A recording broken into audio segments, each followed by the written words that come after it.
Assalamu alaikum wa rahmatullahi ta'ala wa barakatuh, mes frères et sœurs. Nous nous retrouvons pour la suite du livre Les campagnes de Khalid ibn al-Walid avec un chapitre 3, les moyens de combat. Nous entendons par les moyens de combat tout ce que l'on utilisait au combat comme moyen autre que la personne humaine, c'est-à-dire les armes, les équipements, les fortifications, les animaux. Ces moyens utilisés par les musulmans dans leur guerre ne différaient pas des moyens conventionnels connus à cette époque et utilisés par l'adversaire. Les armes, classées en armes individuelles, ne requérant donc qu'un homme pour leur utilisation, ce sont l'arc, la lance, le sabre, la masse d'armes, la hache, le poignard. Les armes collectives dont le service nécessite plusieurs hommes, ce sont la catapulte et la baliste, le char ou la tortue. Les matériels répartis en matériels individuels, la cuirasse, le bouclier, le casque, les matériels collectifs, l'échelle d'assaut, les chevaux de frise.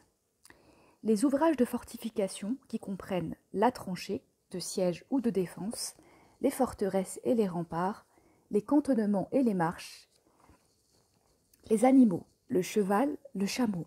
Par ailleurs, si nous essayons de répartir ces moyens de combat en moyens offensifs d'une part et défensifs d'autre part, il apparaîtrait que toutes ces armes, catapultes comprises, étaient employées autant pour l'attaque que pour la défense, à l'exception du char et de la tortue, uniquement utilisés en offensive. Quant aux équipements et aux fortifications, certains ne concernaient que l'offensive, comme les échelles d'assaut et les sapes, et d'autres n'étaient utilisés qu'en défensive, comme les tranchées. Enfin, certains étaient utilisés indifféremment dans les deux cas, comme les chevaux de frise, les armures et casques. En ce qui concerne les animaux, le cheval était l'un des moyens auxquels on avait recours pour l'offensive aussi bien que pour la défensive. Le chameau, lui, était plutôt un moyen de transport que de combat. Si cependant nous le mentionnons ici, c'est que le transport est considéré comme l'un des éléments importants de la stratégie au combat, sans parler du rôle qu'il pouvait jouer dans la tactique de la bataille à cette époque.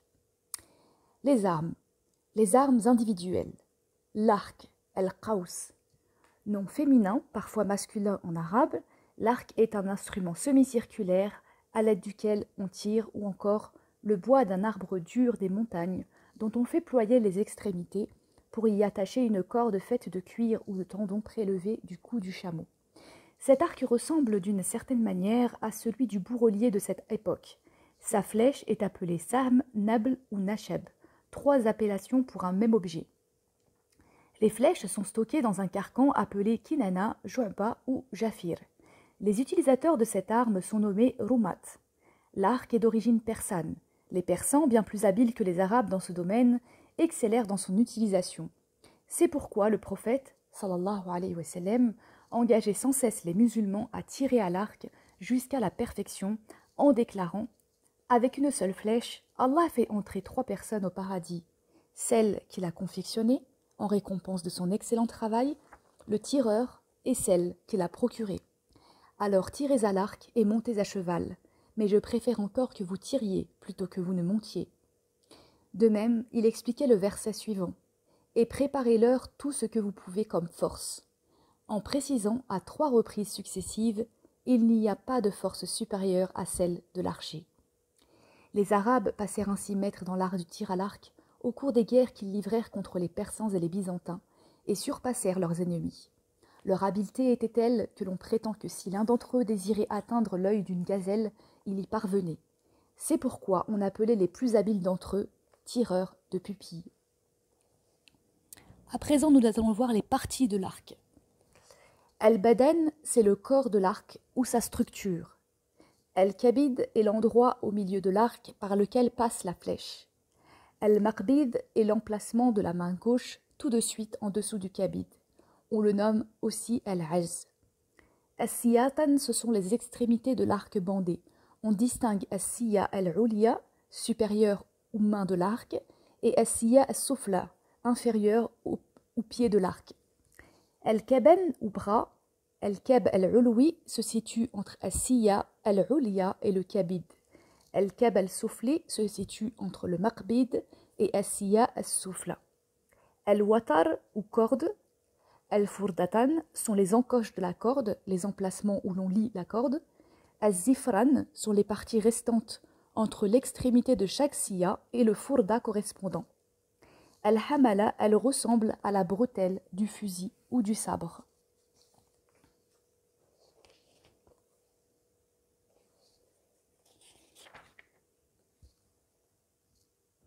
Les parties de la flèche. As-sahm. Les flèches sont les munitions de l'arc. La flèche est un morceau de bois dur, approximativement de la longueur d'un bras, taillé et égalisé par le tireur qui y ménage ensuite des rainures et encoches pour y fixer l'empennage à l'aide d'un lien de peau ou en le collant à la glu. Il y place enfin une pointe de fer effilée possédant 2 becs à contresens qui rendent difficile son extraction du corps dans lequel elles se sont fichées. On distingue dans la flèche al-qidh ou corps de la flèche avant que n'y soit placé l'empennage. Lorsque ce dernier est monté, le corps est appelé al-murayash, puis lorsqu'on monte la pointe, il devient as-sahm. Al-nasl est la partie métallique pointue montée à l'avant de la flèche en direction de l'ennemi. Az-zuba est l'extrémité la plus pointue du nasl. Sinr al-nasl, c'est l'embout métallique du nasl que l'on introduit dans le corps de la flèche. Al-ru'z est l'emplacement du nasl dans le corps de la flèche ou encore la partie creuse du qid dans laquelle on enfonce le nasl. Il peut être nommé également al-fath ou al-miqtah. C'est un trou réservé au sinr. Al-uqba ou al-rasafa sont des lanières de peau ou de tendons entourant le ros. Kulliyata al-nasl, ce sont les 2 parties transversales situées après la ligature. Al-matn ou corps, situé entre le nasl et la zafira. Al-zafira, la partie de la flèche entre le nasl et al-hafu ou al-kazama. Al-hafu ou al-kazama, c'est l'empennage. Al-rish est constitué de plumes d'oiseaux montées sur les côtés de la flèche et destinées à l'équilibrer lorsqu'elle parcourt sa trajectoire vers l'objectif. On compte 2 ou 3 riches seulement sur une flèche. Al-sharija, c'est le lien avec lequel on fixe le riche sur le qid. Al-madbah ou al-ashr est la partie située entre la coche et les plumes. Al-fuq est le point de contact avec la corde, la coche évidemment arrière du qid permettant de fixer la corde avant le tir. Al-sarhkhan sont les 2 pointes de la coche entre lesquelles on place la corde. Elles sont aussi appelées zalmata al-fuq ou rijla al-fuq. Al-utra est le lien qui enserre le fuq. À présent, nous allons voir la lance. Al-rumh, elle est formée d'un morceau de bois dur de nab ou de shawhat ou d'autres espèces dures ou encore de bambou, parfois qui devient une lance lorsqu'on y a fixé une pointe de fer. Le prophète, sallallahu alayhi wa sallam, engageait les musulmans à utiliser la lance et à l'acquérir en disant « Allah a fait de ma lance le moyen d'obtenir ses grâces ».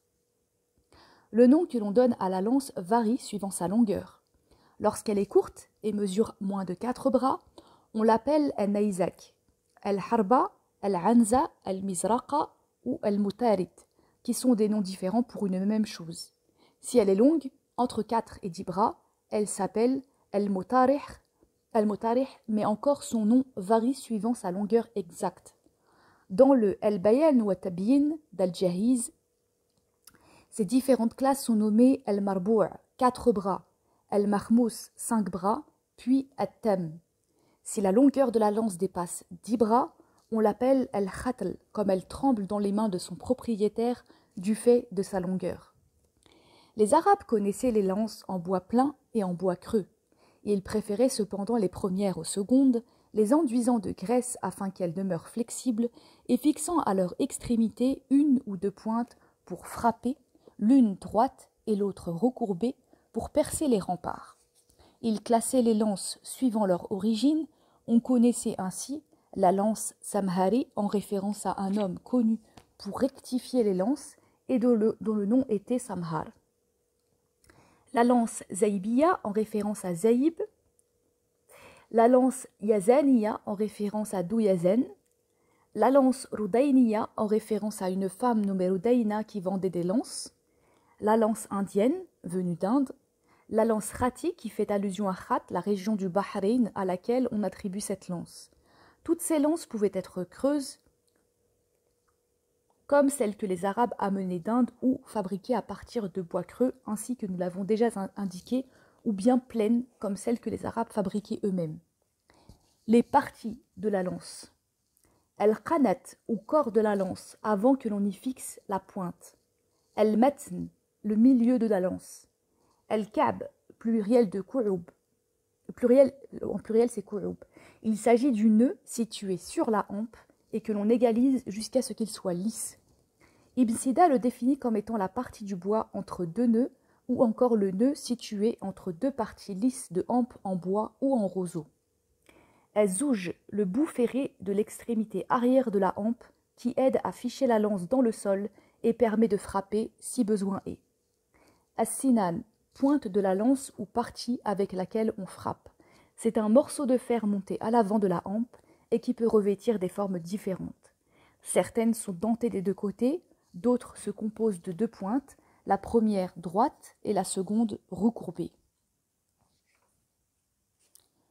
Enfin, certaines présentent une éminence recourbée, provoquant des trous béants dans le corps touché. Al-Aliya est la moitié supérieure de la hampe, juste après les sinan. Elle est aussi appelée avant ou bras de la hampe. As-Safila est la moitié inférieure de la hampe, juste après le zouj. El-Jouba en bout du fer de lance, partie creuse du fer de lance, où l'on glisse l'extrémité de la hampe. At-Ta'lab, partie de la hampe entrant dans l'embout de fer de lance. El-Qariya, pointe de lance. El-Zanboub, clou de la jouba, permettant de fixer le fer de lance sur la aliya. Az-Zouba, extrémité effilée du sinan. À présent, nous allons voir le sabre. C'est chez les Arabes l'arme noble entre toutes et la dernière utilisée dans la bataille après l'arc et la lance. En effet, le combat commençait à distance par une pluie de flèches, jusqu'à ce que les rangs se rapprochent et rendent impossible leur utilisation qui était alors remplacée par celle des lances. Quand on en arrivait au corps à corps, on sortait les sabres et les combattants s'affrontaient dans ce que nous appelons aujourd'hui un combat à l'arme blanche. Comme pour la lance, il existe plusieurs sortes de sabres dont les appellations varient suivant les origines. Les sabres yéménites, fabriqués au Yémen, semblent avoir été les meilleurs sabres. Les sabres indiens, provenant d'Inde, viennent immédiatement après les sabres yéménites en qualité. Les sabres mashrafiya doivent leur nom aux masharif qui sont les villages arabes proches de la campagne, ou peut-être à Moshrif qui était un membre de la tribu Thaqif. Les sabres de Bousra, provenant de la ville du même nom en Syrie. Les sabres Qala'iyya, du mot Qala'a, qui serait d'après Nouairi et Ibn Sida, et suivant également le Mu'jam al-Buldan de Yakout, un endroit du désert où l'on fabriquait des sabres.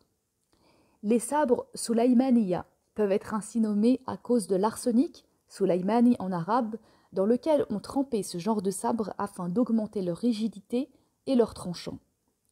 Les sabres Surayjiya, du nom d'un forgeron appelé Surayj. Les sabres Hanafiya, du nom de Ahnaf qui fut le premier à les fabriquer. Les sabres Hiriya, fabriqués à Hira. Les sabres Hiriya, fabriqués à Hira. Les différentes parties du sabre sont Al-Qayyim, appelé aussi Maqbad ou Miqbad, et la poignée.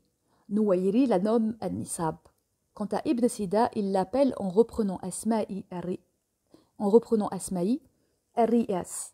Elle-même se compose de Al-Qabi'a ou pommeau, pièce en fer qui couvre la partie supérieure de la poignée, appelée parfois Qila, elle peut être en argent. Al-Shariban, pièce de fer transversale en bas de la poignée, venant contre l'ouverture du fourreau, formant deux parties qui donnent sur la droite et la gauche. Al-Kalban sont les deux clous traversant la poignée. Le plus haut d'entre eux est appelé Zu'abat as-Saif. Al-Safan, c'est la gaine de cuir rugueuse qui recouvre la poignée. Al-Nasl, la lame du sabre composant la totalité de son corps, à l'exception de la poignée. On y distingue As-Silan, l'extrémité inférieure de la lame, culasse, qui entre dans la poignée. Al-shafra ou al-gharar, le côté tranchant du sabre, certains sabres disposant de 2 tranchants. El-kel, côté non tranchant, c'est le dos de la lame du sabre. El-matn, l'une des 2 tranches de la lame.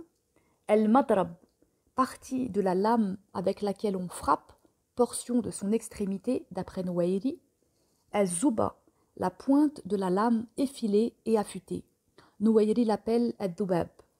Arawnaq, décoration, rainure, gravure qui orne la tranche de la lame. El-gimd ou jafn ou qirab, c'est le fourreau. El-hama'il, composé de la hamila, bélière, et du nijad, dragonne. El-hula ou el-rasa'i, sorte de chaîne ornant les sabres. Le statut du sabre chez les Arabes. Le sabre était chez les Arabes l'arme la plus noble et un immense motif de fierté, de vanité et de superbe. L'orgueil que ressentait l'Arabe pour son sabre était tel qu'il en vint à lui attribuer un nom par lequel il est resté connu. Parmi les plus célèbres ayant appartenu à des chefs musulmans, citons Dhul-Fiqar, sabre de l'imam Ali, alayhi salam, dont sa famille hérita jusqu'à Al-Mahdi al-Abbasi, puis Al-Hadi et enfin Al-Rashid. On dit que le prophète, sallallahu alayhi wa sallam, le prit à la bataille de Badr d'un associateur, Munabih ibn Hajjaj, et en fit don à Ali, alayhi salam. Al-Qartabaq, c'est le sabre de Khalid ibn al-Walid, radiallahu anhu. Al-Washa', le sabre de Omar ibn al-Khattab, radiallahu anhu. Al-Mala', sabre de Sa'd ibn Abi Waqqas, radiallahu anhu. Al-Sada', sabre de Abi Moussa al-Ashari, radiallahu anhu. À présent, nous allons voir la masse d'armes. Ad-Dabbous, matraque métallique courte comportant à son extrémité un bloc de fer carré ou rond. C'est une arme que gardait le cavalier à la selle du cheval pour l'utiliser en corps à corps quand il lui arrivait de perdre son sabre. Les Perses utilisèrent beaucoup cette arme dans leurs armées. Là, j'ai pas d'image. La hache, empruntée également aux Perses, elle ressemble à la masse d'armes, elle en diffère cependant par la forme de sa tête qui est composée d'une plaque tranchante d'un côté et d'une pointe de l'autre. Son utilisation était semblable à celle de la masse d'armes. Le poignard, bien connu, outre des cavaliers et des fantassins, de certaines femmes musulmanes qui l'utilisaient au cours des razzias. À présent, voyons les armes collectives.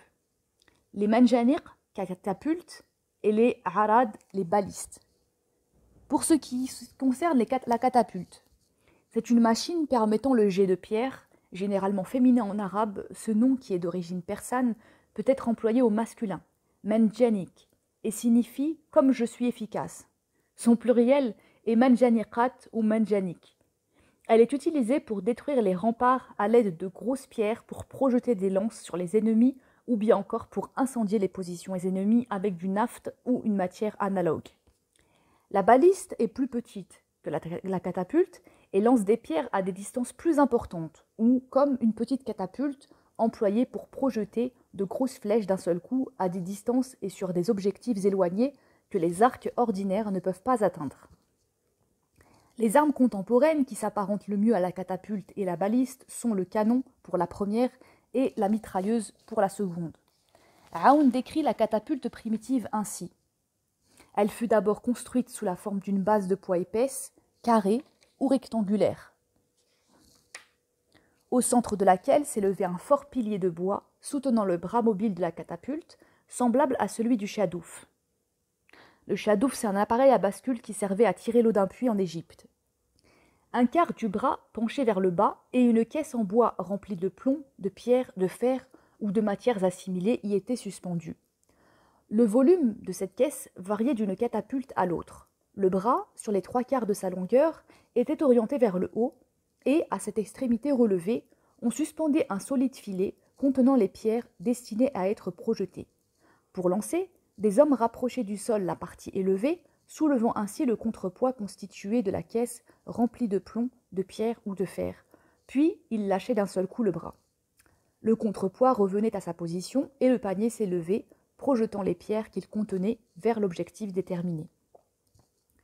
Presque tous les historiens s'accordent à déclarer que les Arabes, avant l'islam, n'utilisaient pas cette arme, même s'ils la connaissaient par le biais des Perses et des Byzantins. Nombreux sont ceux qui pensent que le prophète, sallallahu alayhi wa sallam, fut le premier dans l'islam qui tira à la catapulte.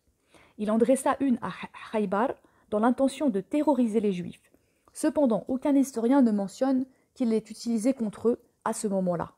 À Taïf, les historiens ne peuvent se déterminer à dire si le prophète, sallallahu alayhi wa sallam, a utilisé la catapulte contre les Banu Thaqif pendant leur siège, bien que dans l'ensemble, ils soient convaincus qu'il en dressait une. Ainsi, alors que Ibn Sa'd déclare « Il dressa, le prophète sallallahu alayhi wa sallam, contre eux, les Thaqif, une catapulte, sans préciser si le prophète sallallahu alayhi wa sallam en avait fait usage ou non. Ibn Khaldoun dit, lui, dans son récit du siège entrepris par le prophète sallallahu alayhi wa sallam à Taïf, il les bombarda à la catapulte. Ce que confirme Ibn Hisham en déclarant le prophète sallallahu alayhi wa sallam les bombarda à la catapulte. Il m'a été rapporté par quelqu'un en qui j'ai confiance que le prophète sallallahu alayhi wa sallam, qui fut le premier dans l'islam à utiliser la catapulte, tira sur la population de Taïf. Quant à Nouairi, il relate le prophète sallallahu alayhi wa sallam dressa une catapulte contre Taïf. De même, Mawardi qui dit le prophète d'Allah sallallahu alayhi wa sallam dressa une catapulte contre Taïf, sans qu'aucun de ces deux derniers ne confirme ou n'infirme le tir. Mais ce que relate Tabari éveille la curiosité, quand il prétend que les Taqif envoyèrent sur les musulmans des barres de fer brûlantes. Quand on sait que des hommes des Banu Thaqif allaient à Jerash pour y apprendre à construire les catapultes, ne devient-il pas évident qu'il y avait bien des catapultes chez les Banu Thaqif à cette époque et que les barres de fer brûlantes n'étaient autres que les projectiles de cette arme connue apparemment des Banu Thaqif et des habitants de Khaybar avant les autres tribus du Hijaz. L'utilisation de la catapulte s'est ensuite généralisée au cours des guerres des musulmans en Irak et Syrie sous le califat de Omar et de ses successeurs. Ils y ont introduit de nombreuses modifications et améliorations.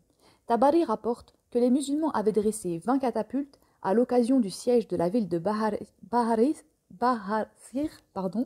qu'Abu Ubaïda et Khalid ibn al-Walid anhum assiégèrent la population de Damas durant 70 nuits, attaquant sans relâche et échangeant des tirs à la catapulte, et que Amr ibn al-As anhu construisit une catapulte lorsqu'il conquit l'Égypte.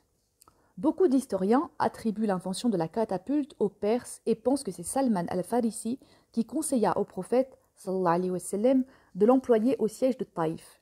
Cette hypothèse est probablement juste du fait que le mot manjaniq vient du persan, comme nous l'avons déjà précisé, en faisant référence au muhit al-muhit.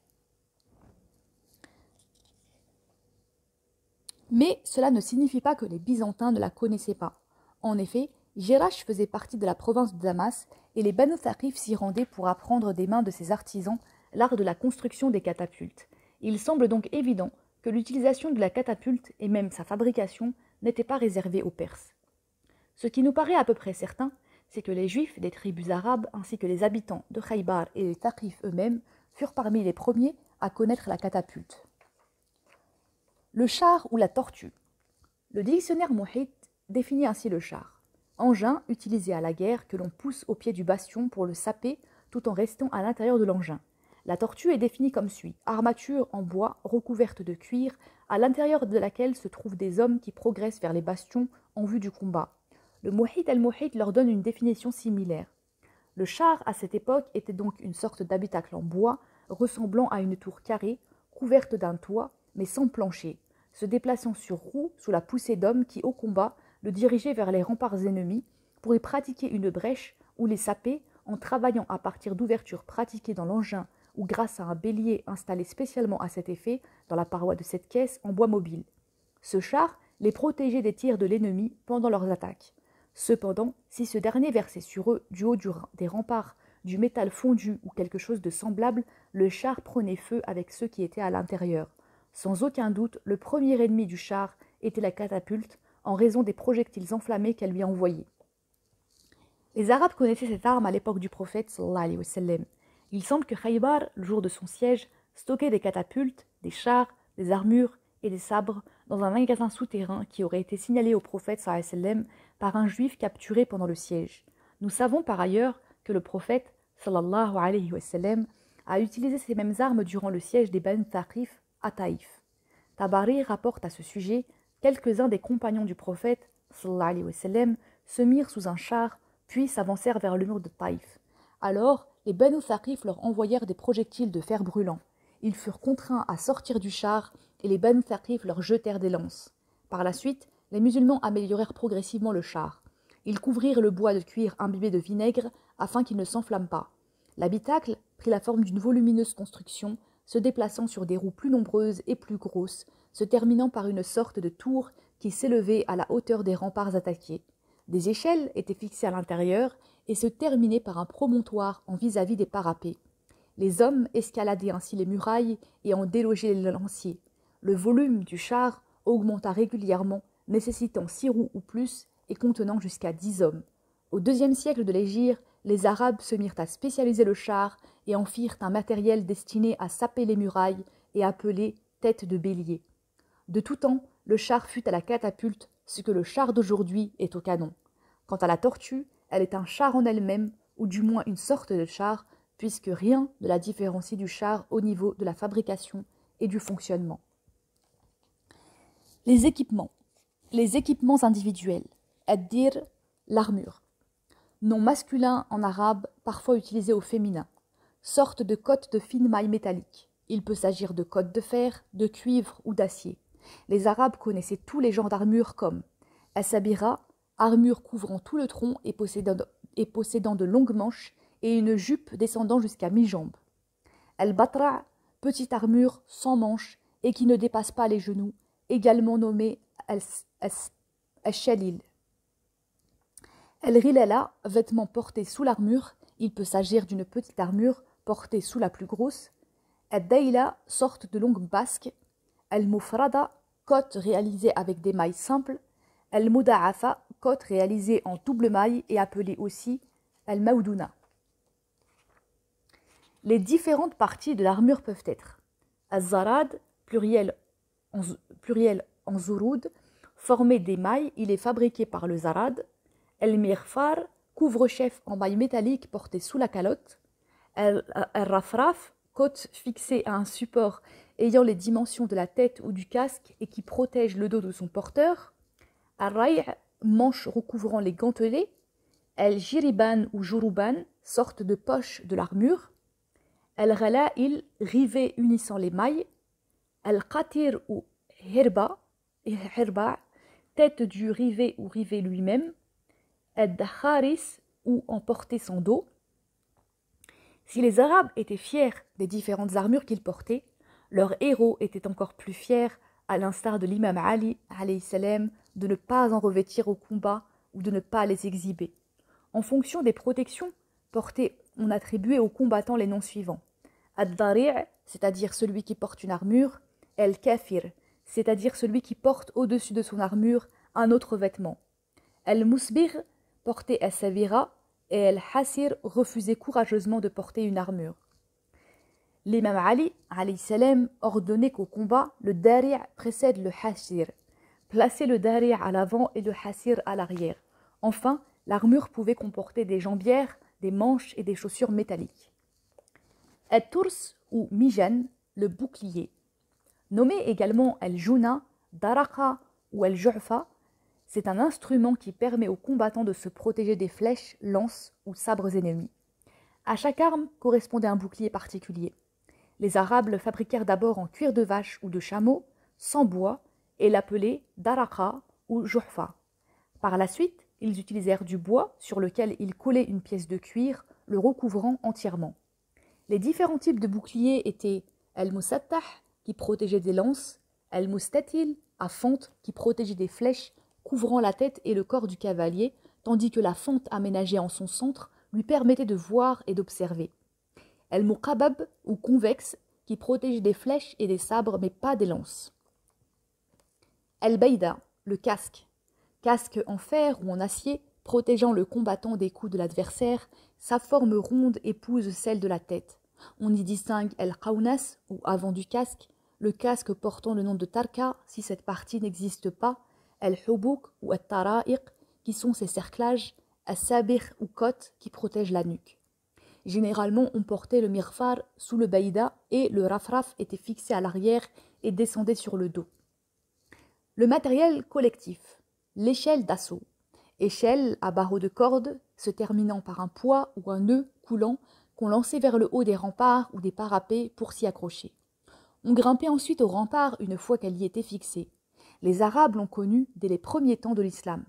Khalid ibn al-Walid, radiallahu anhu, par exemple, l'utilisa à l'occasion du siège de Damas, et Zubayr ibn al-Awwam pour investir le bastion de Babyliyoun en Égypte. Ce matériel se sophistiqua par la suite pour être construit en bois et en fer et atteindre une taille comparable à celle des remparts.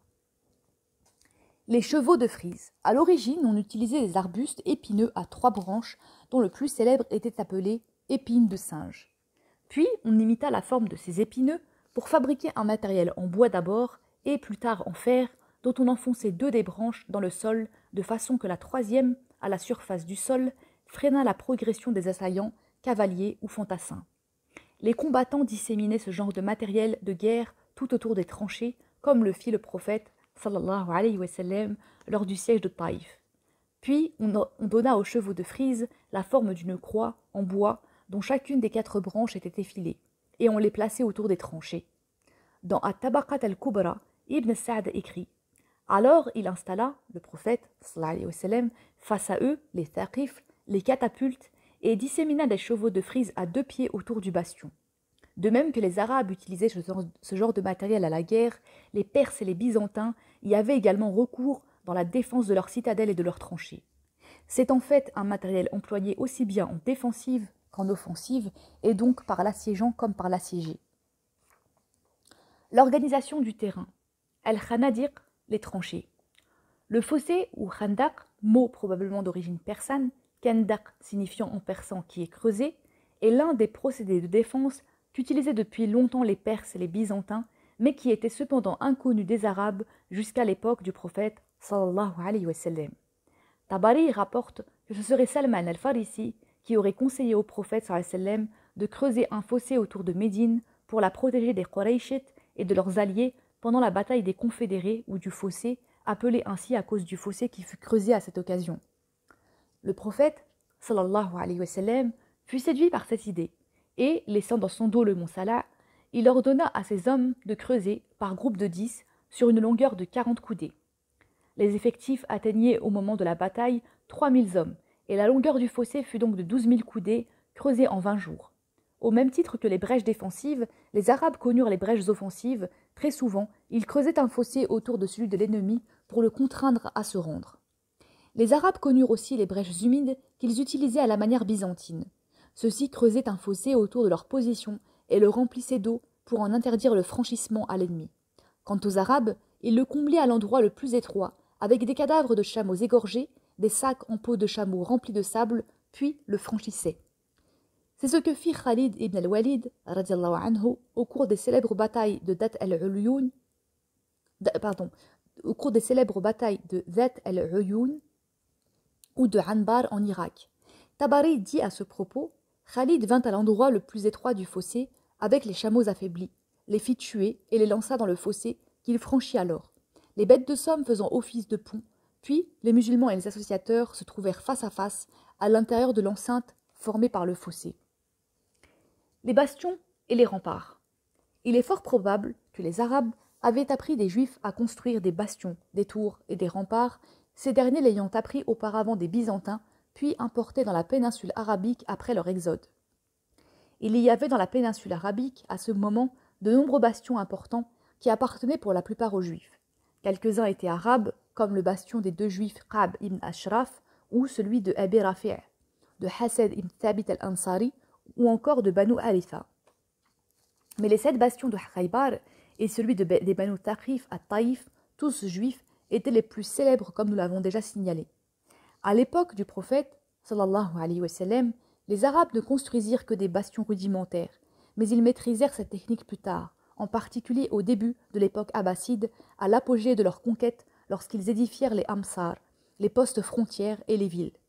Comme nous l'avons déjà dit, les Arabes utilisaient pour passer les remparts divers engins comme les catapultes, les chars, les échelles d'assaut et plus tard les béliers au IIe siècle de l'Hégire. La catapulte effondrait les remparts. Le char protégeait les attaquants qui progressaient vers eux et les échelles leur permettaient de les escalader. Le tout se déroulait sous couverture des archers, dont les plus habiles visaient les archers ennemis pour leur crever les yeux et paralyser de cette manière la défense adverse, comme à la bataille de Dat el-Uyun en Irak, qui fera l'objet d'une étude plus détaillée par la suite. Les cantonnements et les marches. Avant de terminer notre étude des moyens de combat, il est nécessaire que nous parlions rapidement des cantonnements et des marches de cette époque en tant que moyens de combat. Les masalih, pluriel de maslaha, armées, étaient des postes où étaient placés des soldats armés prêts au combat. Les taurours, pluriel de tagr, étaient les zones situées aux frontières des pays conquis par les musulmans et des pays qui leur étaient voisins. Ils sont assez proches de ce que nous voyons aujourd'hui en Palestine, occupée avec les colonies appelées par l'ennemi kibbutz. En effet, les musulmans, tout au long de leur progression, implantaient aux confins des territoires conquis des taurours remplis de soldats chargés la garde des frontières et à la tête desquels on plaçait des chefs compétents. On dit ainsi qu'en l'an 17 de l'Hégire, sous le califat de Omar ibn al-Khattab, il y avait rien que pour Koufa 4 taurours. Halawan, commandé par Ka'ka ibn Amrou, Masbadan, commandé par Dirar ibn al-Khattab al-Fihri, Qarqishia, commandé par Amrou ibn Malik et Mossoul, commandé par Abdullah ibn al-Muttam. Chaque chef avait un adjoint qui le remplaçait en cas d'absence. À l'époque du califat de Omar ibn al-Khattab, il devint habituel d'envoyer les soldats avec leurs familles aux frontières en leur octroyant un supplément de vivres et de soldes en compensation du fait qu'ils étaient chargés de les construire et de les protéger des attaques de l'ennemi, comme c'est exactement le cas dans les colonies sionistes qui sont actuellement implantées aux frontières des États arabes voisins des territoires occupés. Les animaux. Le cheval. Les chevaux formaient l'élément de base des avant-gardes et des ailes pendant les sarayas et razawet et ont resté l'un des moyens essentiels de combat chez les Arabes, outre le fait qu'ils étaient de leur part l'objet d'une immense fierté. Le cheval était ainsi le seigneur du champ de bataille, capable d'exécuter el-kar ou al-far en terrain découvert, son dos étant comme une place forte pour le cavalier du fait de la souplesse de ses mouvements en déplacement et de la vitesse de sa course pendant le repli. Les Arabes ménageaient leurs chevaux. Les avant-gardes et les ailes de toute armée étaient au combat les corps réservés des cavaliers, et le cavalier avait une part de butin double de celle du fantassin. Les chefs veillaient sur les chevaux de leurs hommes et châtiaient, en amputant leurs soldes et en réduisant leurs récompenses, ceux des cavaliers qui négligeaient leur monture. Omar ibn al-Khattab inspectait les chevaux des musulmans avant la bataille et formait les cavaliers. Salman ibn Rabi'a al-Bahili, surnommé Salman al-Khayl, l'accompagnait en vertu de son expérience dans ce domaine. Ce dernier inspectait les chevaux des musulmans et veillait au renouvellement de leurs fers. On a beaucoup dit au sujet du cheval chez les Arabes, et ce que l'on raconte du prophète sallallahu alayhi wa sallam vient au premier plan. Il flattait l'encolure de son cheval en disant « Le bien est attaché à l'encolure des chevaux jusqu'au jour de la résurrection et de la rétribution. » On dit qu'il avait interdit qu'on le maltraite ou l'insulte. En plus du rôle déterminant que jouait le cheval dans la bataille, on l'utilisait également pour acheminer les secours aux nécessiteux, au service de la poste entre les camps, les unités et les chefs, ou pour d'autres missions relatives à la guerre et exigeant un transport rapide. Le chameau. Si le cheval était l'élément fondamental des avant-gardes et des ailes dans l'armée islamique, le chameau était lui l'élément essentiel des arrière-gardes et du transport de cette même armée. Quand on sait que les arrière-gardes de l'armée des débuts de l'islam étaient formés du zan, les femmes sur les litières, des bagages, de la nourriture, du fourrage, des réserves d'eau, des matériels de siège et des matériels lourds de combat, on mesure aisément l'importance de l'arrière-garde à la guerre et partant celle du chameau comme facteur de stabilité chez les combattants arabes. Pour souligner, de manière encore plus claire, le rôle joué par le chameau à cette époque et les services qu'il rendait, que ce soit pour le transport des armées en ce sens où il portait tout ce que nous avons dit plus haut, ou bien dans l'arrière-garde de l'armée au cours du combat, quand il la protégeait des attaques surprises de l'ennemi, il suffit de faire référence des chameaux citernes qui ont permis à Khalid d'effectuer sa terrible marche de l'Irak vers la Syrie quand Abu Bakr l'appela pour aider les armées des musulmans. Sans eux, un tel prodige, unique dans l'histoire de ces guerres, n'aurait jamais été possible. Les chameaux étaient au cours d'un voyage à travers le désert implacable un moyen de survie pour lui-même, ses soldats et ses animaux, puisqu'on mange sa viande, On boit son lait et l'on donne aux autres chameaux et animaux l'eau qu'ils portent dans ses bosses. Le chameau présentait pour les Arabes de nombreux avantages stratégiques et tactiques. Les avantages stratégiques ont trait au transport des soldats, des matériels ou des provisions. Quant aux avantages tactiques, ils se rapportent au rôle que peut jouer le chameau dans la bataille en ce qui concerne la protection des arrières des combattants, comme nous le verrons avec la bataille de Yarmouk. Pour être juste, il nous faut encore ajouter que le chameau était parfois sacrifié sur le champ de bataille, tantôt pour se protéger des flèches de l'ennemi, tantôt pour combler une fossée, et permettre ainsi à l'armée de le franchir, une brèche sur leur corps pour atteindre l'ennemi au cœur de son bastion, Anbar. On dit ainsi à juste titre que le chameau est le pilier de la vie de l'Arabe en temps de paix comme en temps de guerre, qu'il aide à traverser le désert au cours de longs voyages, dont il mange la viande et boit le lait, tresse sa tente avec les poils, fabrique son bouclier avec la peau, et qu'il entraîne au combat pour rasier avec lui. Il se protège des armes grâce à lui, en formant la nuit un rempart autour du campement.